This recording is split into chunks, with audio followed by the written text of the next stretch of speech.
Taking time for silence allows your mind and soul to reset in ways constant noise never can. In the modern world, silence is rare and often undervalued.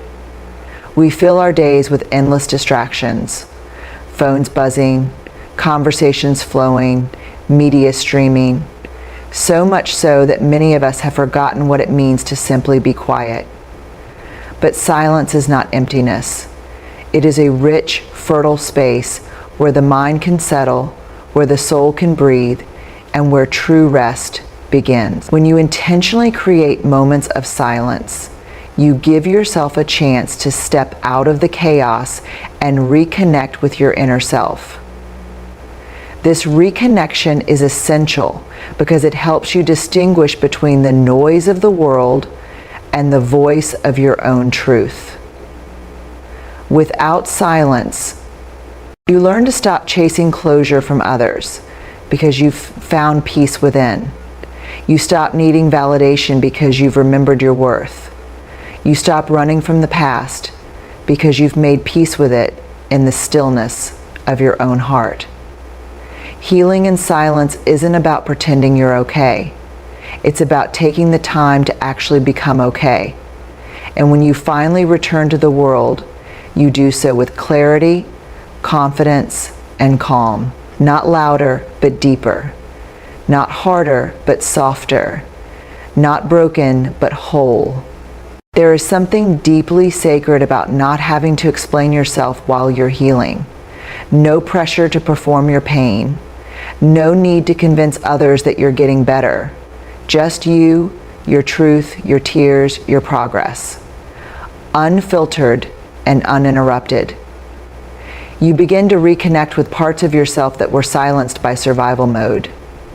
You rediscover your voice, your passions, your strength. You learn to soothe yourself, to motivate yourself, to validate and in doing so, you become your own sanctuary. The most beautiful part of healing in silence is the transformation that occurs when no one is watching. You emerge stronger, wiser, more grounded. Not because someone cheered you on, but because you kept showing up for yourself. Healing requires truth, and truth doesn't scream, it whispers. In the quiet, you begin to recognize patterns. You see where you've been sacrificing yourself for others, where you've accepted less than you deserve, where your trauma has shaped your reactions and your relationships. These revelations don't come with fanfare. They come with stillness, with solitude, with space to breathe.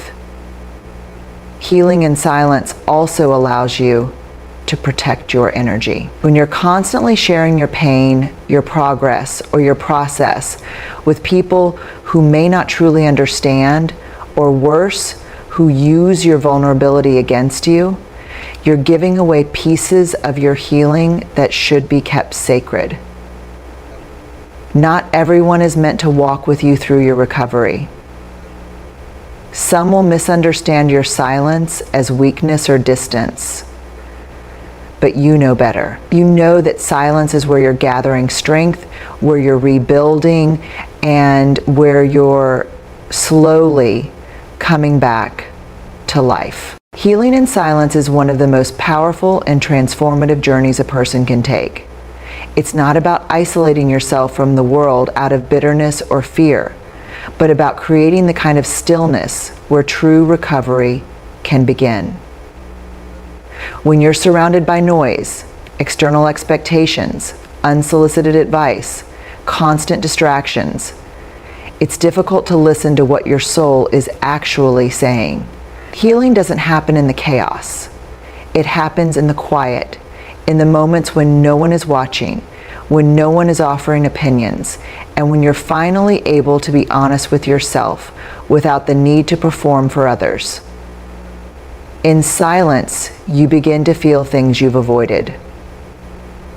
The pain you buried, the wounds you ignored, the emotions you numbed with distractions, these all rise to the surface.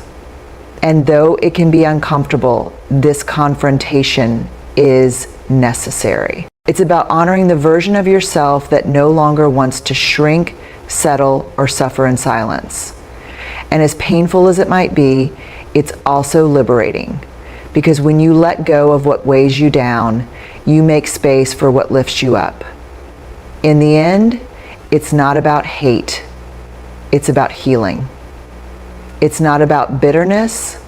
It's about boundaries. And it's not about rejection. It's about redirect. Walking away is sometimes the most honest way to say, I love myself too much to stay where I'm not respected, valued, or at peace. People will try to make you feel guilty for choosing distance. They'll call you cold, selfish, or disloyal. But they won't always understand the quiet battles you fought behind closed doors. They won't see the tears you hid, the sleepless nights, the internal tug of war between staying and leaving. And they don't have to. Because your healing is not up for debate. You're allowed to choose your peace, your growth, your future, even if it means losing people along the way. Cutting someone off doesn't mean you wish them harm. It doesn't mean you've erased the good memories or denied the impact they once had in your life. It simply means that you've chosen to stop carrying the weight of something that no longer aligns with who you are becoming. When conversations become forced, when presence turns into pressure, and when trust begins to erode quietly, those are all signs that something essential has shifted. It's not always dramatic. Sometimes the distance grows slowly, the silence lingers longer, and the connection just stops feeling like home. And that's okay. Choosing to cut someone off doesn't always come from a place of anger or resentment. Often it comes from a place of deep reflection. You begin to see how much energy you've spent explaining yourself, justifying your feelings, forgiving things that were never acknowledged, and hoping for change that never came.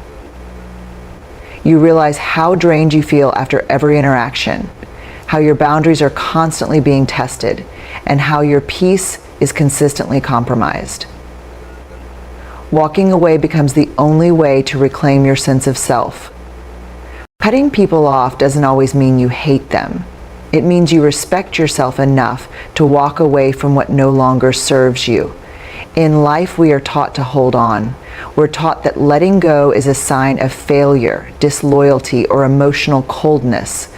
But the truth is, sometimes the strongest, most loving thing you can do for yourself is to end a connection that brings more pain than peace, more confusion than clarity, more weight than support. Holding on out of habit, fear, or guilt only delays the inevitable and keeps you stuck in spaces you've long outgrown. Not every person who enters your life is meant to stay. Some people are lessons, some are warnings, and some are simply passing through. And while it can be heartbreaking to accept that, it's far more damaging to keep watering a relationship that has already run its course. When a bond becomes one-sided, the breath before a comeback, the space between being hurt and healing. Silence isn't giving up, it's preparing. It's reclaiming your power in a world that constantly demands your reaction. It's choosing to invest your energy inward, where growth and clarity take root. When you stop trying to prove yourself with words, you start proving yourself with presence. You become someone who doesn't chase validation, but commands respect. Someone who knows that not everything deserves a response. Someone who moves in silence, not because they have nothing to say, but because they're listening, observing, planning, and rising on their own terms. That is not weakness. That is strategy. That is strength refined by wisdom. People who mistake your silence for weakness are revealing more about themselves than about you. They're showing that they rely on noise to validate their presence, that they measure strength by volume rather than substance. But true power is quiet. It doesn't need to announce itself. It doesn't need to dominate every space. It simply exists, steady and unshakable. The strongest people often speak the least because they're too focused on understanding, healing, building, and protecting their energy. There are moments when silence says more than any words could. It's a refusal to argue with someone who doesn't want to understand. It's the decision to walk away from chaos without explanation. It's the pause before a life-changing decision. You listen more, you watch more, and you pick up on things that others miss. You begin to understand not just what is said, but what is unsaid. The body language, the hidden motives, the inconsistencies. You notice who truly listens and who simply waits for their turn to talk. You see who respects your silence and who tries to fill it because they're uncomfortable with depth. Strategic silence also teaches self-control. It means not giving in to every impulse to speak just because you're angry, hurt, or provoked. It means holding your words until they have weight, until they're necessary, until they serve a purpose. In silence, you gather your power instead of scattering it in every direction. You learn to protect your emotions by not laying them bare for people who won't understand or appreciate them. You choose when to speak and whom to speak to, and that choice is where your authority lies. Silence is not weakness, it's strategy. In a culture that celebrates loudness, loud opinions, loud actions, loud personalities, it's easy to mistake quietness for powerlessness. People often believe that if you're not speaking up constantly, defending yourself, or making noise, you must be hiding, unsure, or lacking confidence. But real strength often speaks in silence. It's in the ability to stay calm when others are chaotic, to think clearly when others are impulsive, and to choose stillness when provocation demands reaction. Silence is the space where the mind becomes sharp, where emotions settle, and where decisions are made with precision rather than panic. There is a kind of intelligence that grows in silence, the kind that doesn't rush to respond, doesn't need to be right immediately, and doesn't seek approval through noise. When you're silent, you have the advantage of observation. You're no longer interested in proving yourself in spaces where you are not seen, heard, or appreciated. You've learned that inner calm is more valuable than winning an argument or being right. And in that calm, you find clarity. You start to make decisions from a grounded place instead of a reactive one. You begin to attract better situations, better people, and better energy because you're no longer vibrating at the level of chaos. Peace is a decision, and it is a discipline. It requires conscious effort to not let others disrupt your inner world. But every time you choose it, you strengthen your emotional resilience. You become the stillness in the storm, the calm in the noise, the anchor in the waves. You become someone who no longer needs to control everything around them because they've learned how to master. And that kind of peace, steady, quiet, unshakable, is the foundation for a life of true strength and fulfillment. It feeds off attention. When you choose silence, detachment, and calmness in the face of provocation, you cut off its fuel source. People may try to pull you into their emotional storms because they don't know how to manage their pain.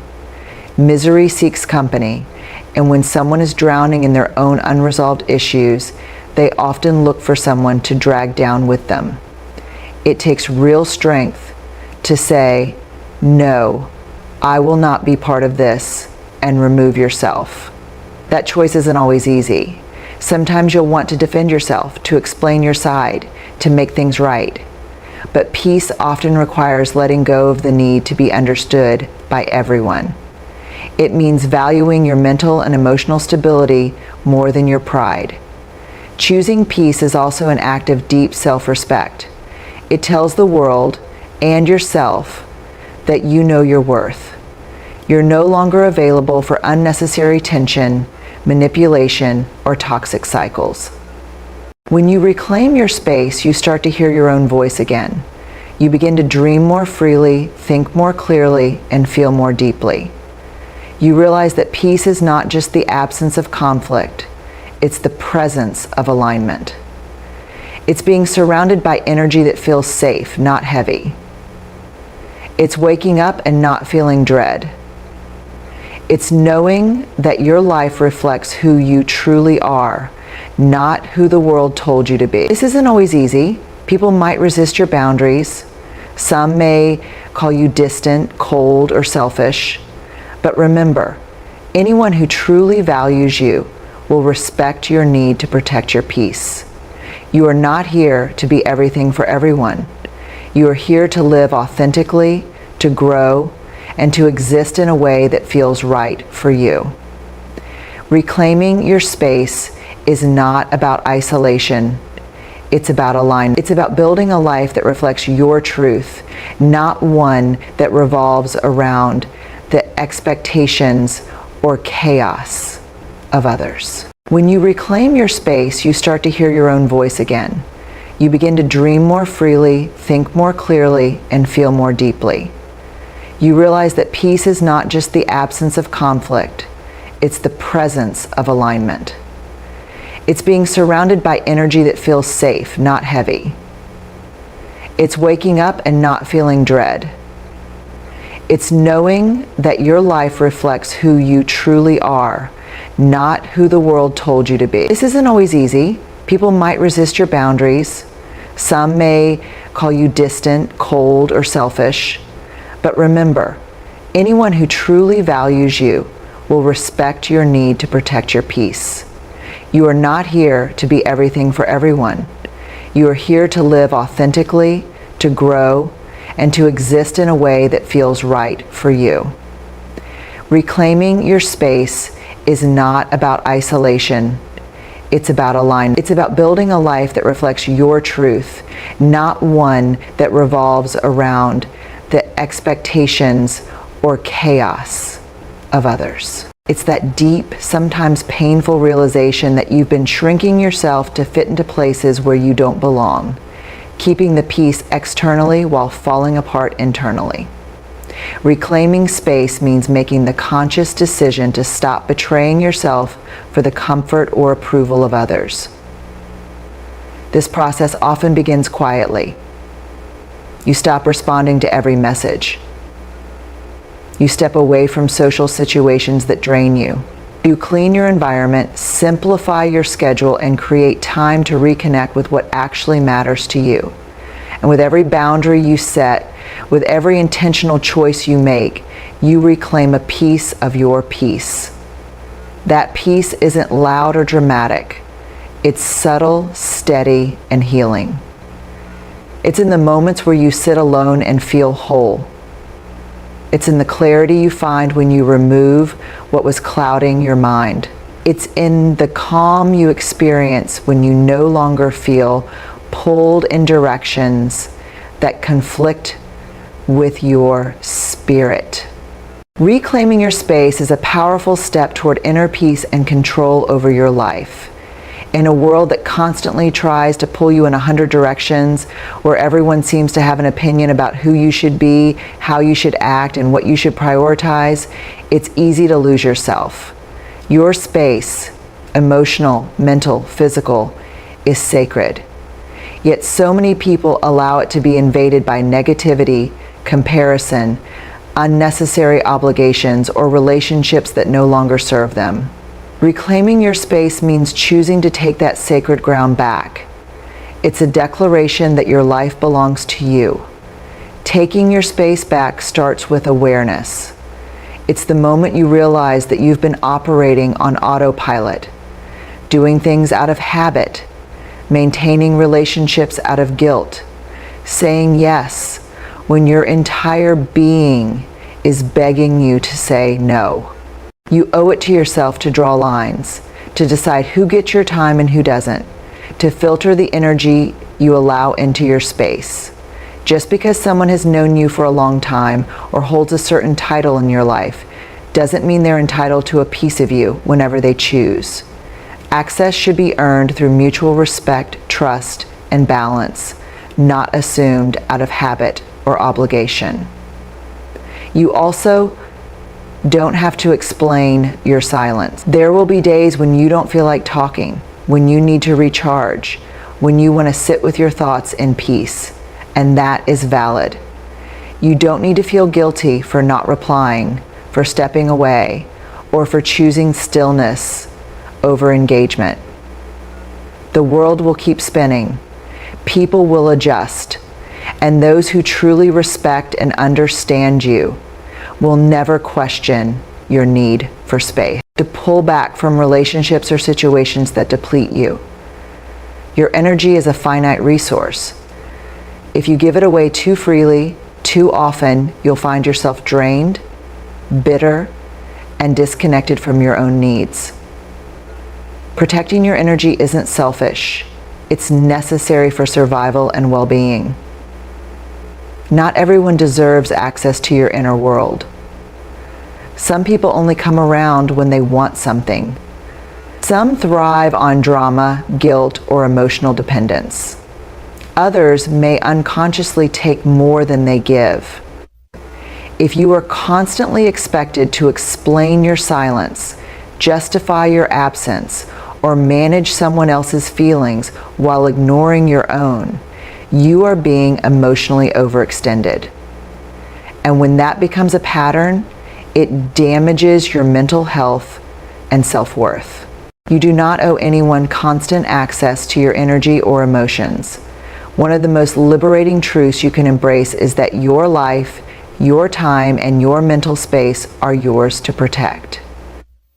In today's hyper-connected world, there is a subtle expectation that we should always be available, ready to answer messages, explain ourselves, engage in every conversation, and give pieces of ourselves whenever asked. But this expectation is neither fair nor sustainable. You are not a machine designed to respond to every demand. You are a human being with limits, emotions, and a right to privacy. People may expect you to be constantly open, constantly giving, constantly present in their lives, but that is not a requirement you have to meet. You are allowed to set boundaries. You are allowed to say no, to go offline. You start to cultivate self-discipline, resilience, and emotional independence. You learn that your worth is not tied to how many people are around you or how often your phone lights up. You begin to find comfort in your own presence, and that is a rare kind of strength. When you're able to sit with yourself, truly sit, without distractions, you unlock a level of self-awareness and maturity that cannot be taught, only experienced. Intentional solitude is not about pushing the world away permanently, but about stepping back long enough to realign. It is a reset, a return to center. It is where you gain the clarity needed to make better decisions, to choose healthier relationships, and to live in alignment with your values. It's not selfish to need that time. It's essential. Because only when you are clear within yourself can you offer anything real to the world around. You remember the dreams you've shelved. You become more honest about the things you've been tolerating. You learn how to sit with your feelings rather than escape them. Solitude also sharpens creativity. Many of the world's most brilliant minds created their best work in periods of isolation. This is not a coincidence. Creativity requires space, mental, emotional, and spiritual. When you're not distracted by constant conversations or digital noise, your imagination starts to roam freely. You begin to connect dots, generate new ideas, and explore parts of yourself you didn't even know existed. You become more resourceful, more thoughtful, more connected to your inner world. Growth in solitude is often quiet, unseen by others, but it is profound. Intentional solitude fosters clarity, creativity, and growth. In a world that constantly pushes us toward interaction, stimulation, and connection, taking time to be alone is often seen as strange or even unhealthy. But solitude, when chosen mindfully, is not loneliness. It is a powerful space where transformation happens. When you remove yourself from the noise of daily life, you give your mind the rare chance to think deeply, to breathe freely, and to understand who you truly are without the influence of others. When you're alone, you begin to recognize your own voice again, the one that gets drowned out by opinions, comparisons, and expectations. You start to realize what you want, the pressure to perform, to explain, to constantly be available, fades. And in that silence, insight begins to rise. Walking away doesn't mean you're weak or selfish. It means you are strong enough to choose yourself. It means you're finally listening to that quiet voice inside that's been asking for rest, for safety, for space to heal. And even though it might feel lonely at first, that silence eventually fills with freedom.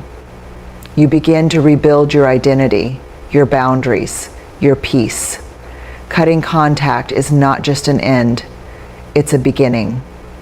A beginning of living life on your own terms, surrounded by people who truly see you, support you, and value your presence, not just your availability.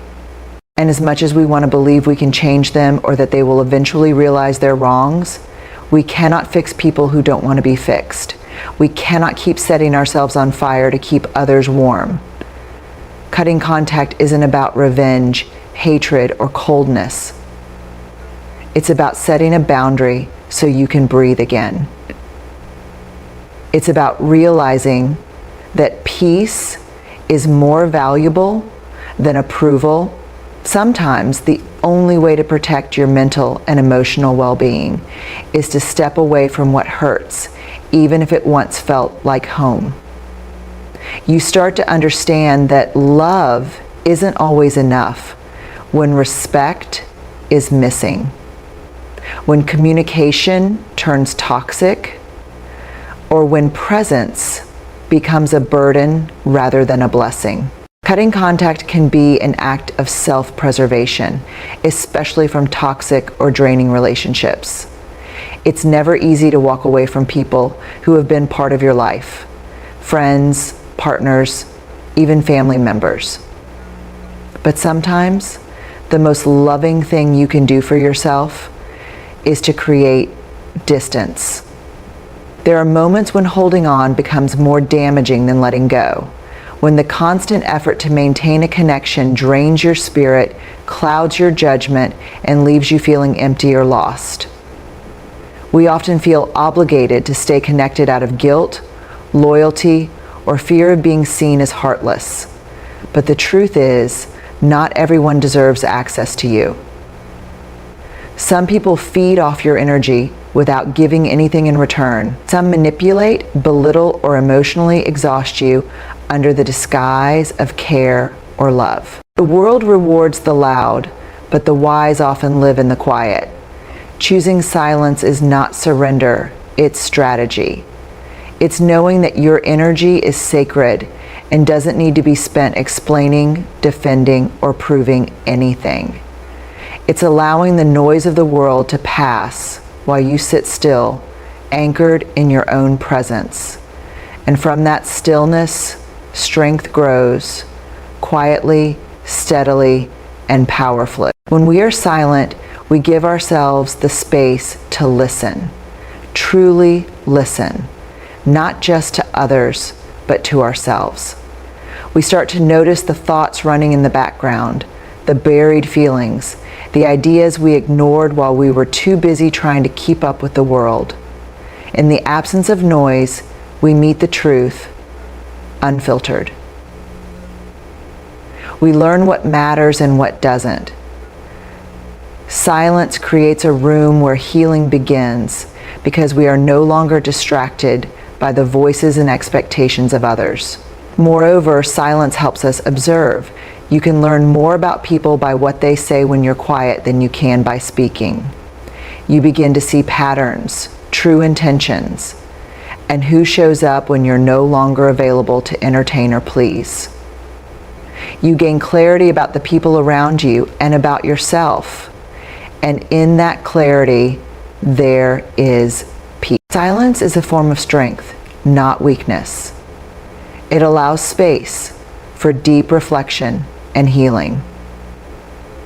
In a society where noise is constant and everyone seems to be speaking louder just to be heard, choosing silence is often misunderstood. People assume that being quiet means you have nothing to say, or that you're retreating out of fear or uncertainty. But in reality, silence can be one of the most powerful responses a person can offer. It takes more courage to remain silent in a moment of chaos than it does to shout back. Silence allows for control over your words, over your emotions, and most importantly, over the direction of your energy.